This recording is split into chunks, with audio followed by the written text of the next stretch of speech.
Excited to be back at SEC Media Day, so I'll answer any questions you may have. 6 weeks out, of course, everybody's going to be talking about expectations. What are yours for the 2015 season? Just to continue to be a better football team week in and week out, day in and day out. That's really the program philosophy, is we always have high standards internally, and nobody will have as high expectations that we have for ourselves. So we have to go out and we have to prove it, and we have to continue to get better. And we still have some unproven areas on our football team that are going to be addressed by true freshmen. As we know, this is becoming a junior and senior dominated league. So again, our older players have really done a great job of leading the way for our younger players, but I'm excited to get out there August 3rd and see all their hard work that they put into it this summer. But Butch, those high expectations are good. That's what you want from a program, isn't Well, it? you're exactly right. That's why you coach at the University of Tennessee. That's why you play at the University of Tennessee. We want those expectations to be extremely high, and our players have embraced that. And all you can do is work hard each and every day to give your all for Tennessee. And that's kind of our motto this year, is my all. It's going to take everyone's all in our football organization each and every day. Third SEC Media Days for you. Talk about coming in, meeting with the fans down there. A lot of excitement, isn't it? Well, there is a lot of excitement. You can feel the positive energy, the momentum, and to be able to be welcomed by Vol Nation. And I like watching our players, for Cam Sutton and Joshua Dobbs. This is their first SEC Media Day, and it really lets them understand and illustrates to them the magnitude and relevance of Tennessee football. Butch, what's the message you want to get out today with you and your players here? Well, again, we're excited for the opportunity. We're excited to be back. But really, the development of our football team is going to be really three areas, and it's leadership, it's maturity, and it's health. And that's going to be the key. And we have to just stay focused on the task at hand. I'm really, really proud of our team. We've had two of the greatest semesters in the history of Tennessee football academically. We had 52 players with a 3.0 or above this past semester. In 2 semesters, we've had over 98. And we've done some great things. We've had a great summer, but now we need to apply it to the field. And it's one thing to be a year older, but we have to be a year better as well. Do you sense a change in the way you are perceived as you walk into this media days as opposed to maybe the last couple of years? Well, I don't know. I think it's maybe the overall perception of our program. I think people look around and they can feel it, they can see it. We still have a long ways to go. We're nowhere where we need to be, and again, we have too many unproven areas on our football team right now where true freshmen have to play impactful roles, but they understand what's going on in Knoxville. They can see it at Tennessee, and they can feel it. So, again, it's maybe a little bit different in terms of the expectations walking in here this year as opposed to last year, but that's what you want, and our players have worked hard to be in this situation. What you said, several freshmen will have to play key roles, so how do you manage the expectations that are present going into this season versus the inexperience that this team has? Well, I don't know if you can ever manage them. As we know, expectations are always high at Tennessee, but as the caretaker of the football program, I also have to be realistic. And that's why we can't worry 2 months from now. We can't worry about 2 weeks from now. We got to worry about winning today.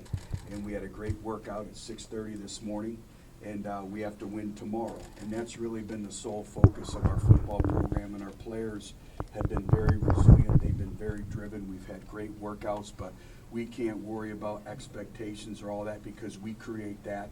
We create that in our style of play and how we perform. Where do you look at your team that's so dramatically improved today as 2 years ago when you were here the first time? Culture, character. It's one thing to hope to win, but our program and our players believe they're going to win.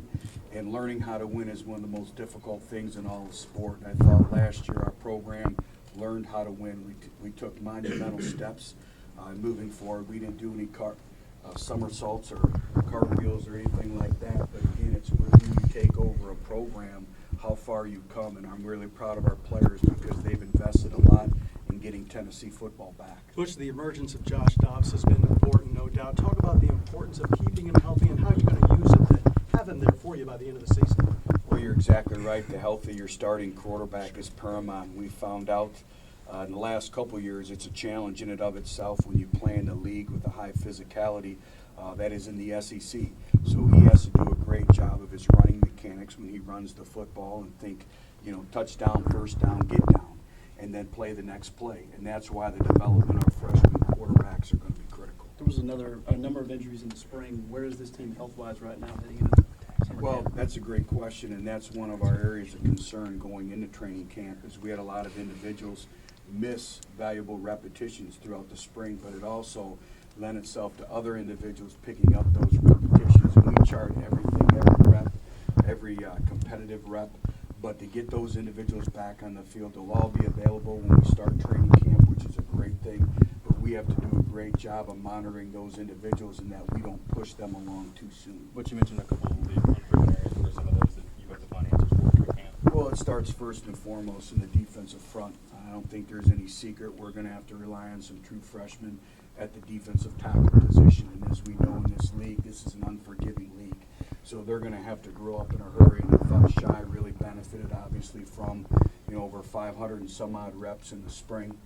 The punting situation, the backup quarterback.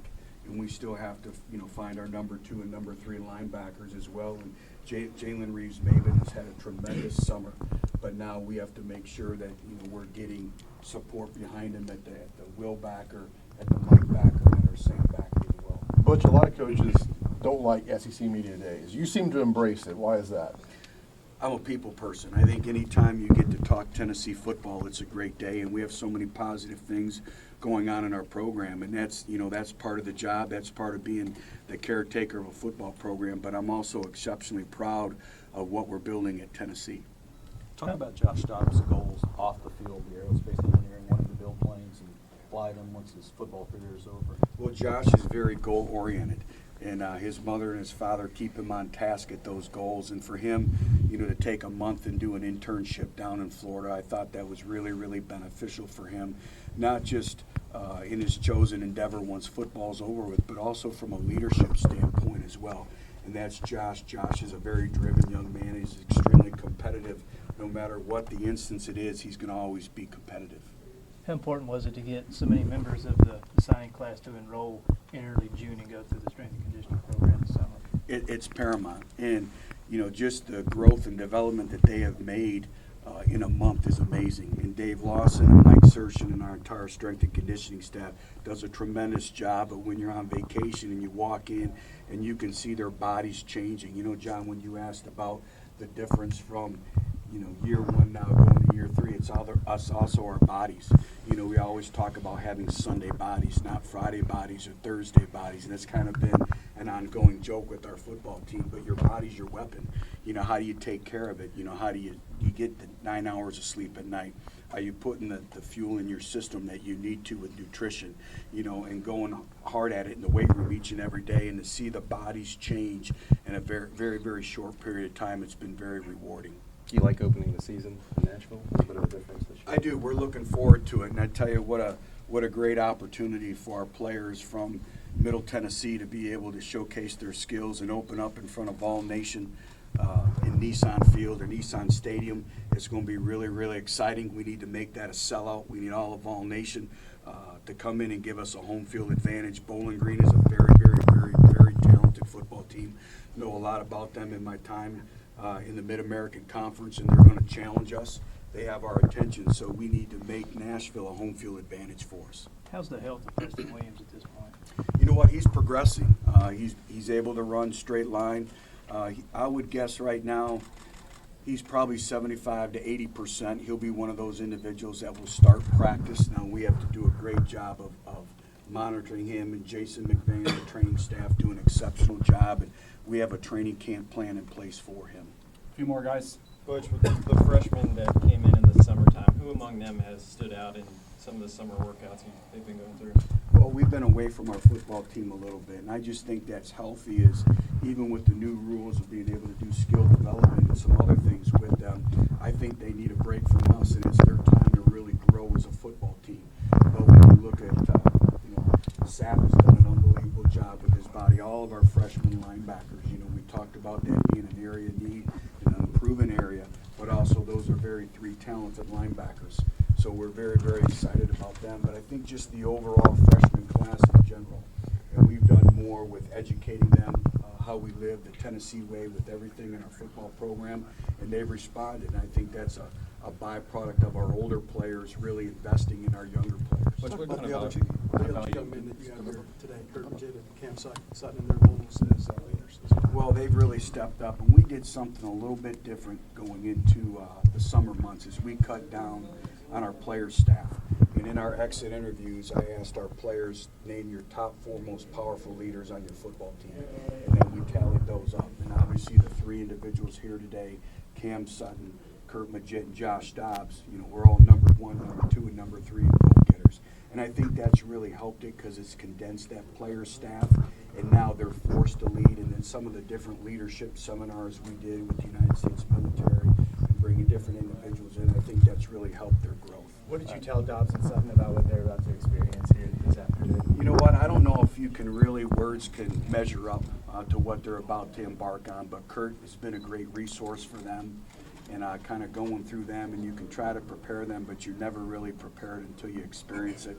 It's like that same adage, you can practice, but nothing beats experience and live repetitions, and they're going to get the many live repetitions today. Last one from Patrick. Butch, with Kurt specifically, what kind of value has he had to your program since you got here? Obviously, he was a guy that didn't play your first year. What was all this? It seemed to be a big part. He's been invaluable, in so many ways. And he's one of the main leaders on our football team, and he's able to keep things in perspective, and he has the respect of his peers. And that's what leadership is. Leadership is influence, and our players, whether they're veteran players or they're younger players, they listen to Kurt. He has their attention, but he does it himself. He's not going to ask anyone something from anyone that he doesn't ask of himself, and he's been great to have.